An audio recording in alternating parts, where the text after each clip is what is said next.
পৃথিবীতে সেরা শব্দ মা। মায়ের সাথে কখনো কারো তুলনা হয় না। পাহাড় সমান ব্যথা বুকের মধ্যে চাপা দিয়ে হাসি মুখে মা আমাকে কোলে তুলে নিয়েছেন। আমি যখন মায়ের গর্ভে আসি, প্রথম 4 ও 5 মাস আস্তে আস্তে বড় হতে থাকি।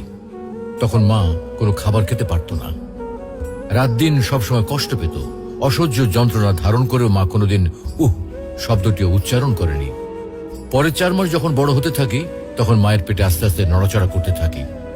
কোনো সময় মায়ের পেটে লাথি মারার কারণে মা দাঁড়ানো অবস্থা থেকে বসে পড়ত। ব্যথা সহ্য করতে না পেরে বিছানায় শুয়ে এপিট করত। 10 মাস পর যখন এই পৃথিবীতে আসার সময় হয়, তখন শুরু হয় মায়ের সীমাহীন কষ্ট আর ব্যথা। একজন মানুষের নির্ধারিত আছে সে কতটুকু ব্যথা সহ্য করতে পারবে। সন্তান প্রসবের ব্যথা নিয়ে বড় বড় চিকিৎসা বিজ্ঞানীরা বলেন, একটা মানুষ সর্বোচ্চ 45 ইউনিট ব্যথা সহ্য করতে পারে। এর উপরে হলে হয়তো সে মারা যাবে, আর তা না হলে অজ্ঞান হয়ে পড়বে।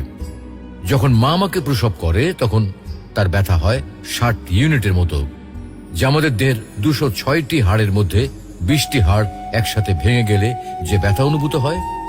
এতটুকু ব্যথা সহ্য করে মা আমাদেরকে এই পৃথিবীতে আলোর মুখ দেখান। মায়ের ঋণ কিভাবে শোধ করব আমি?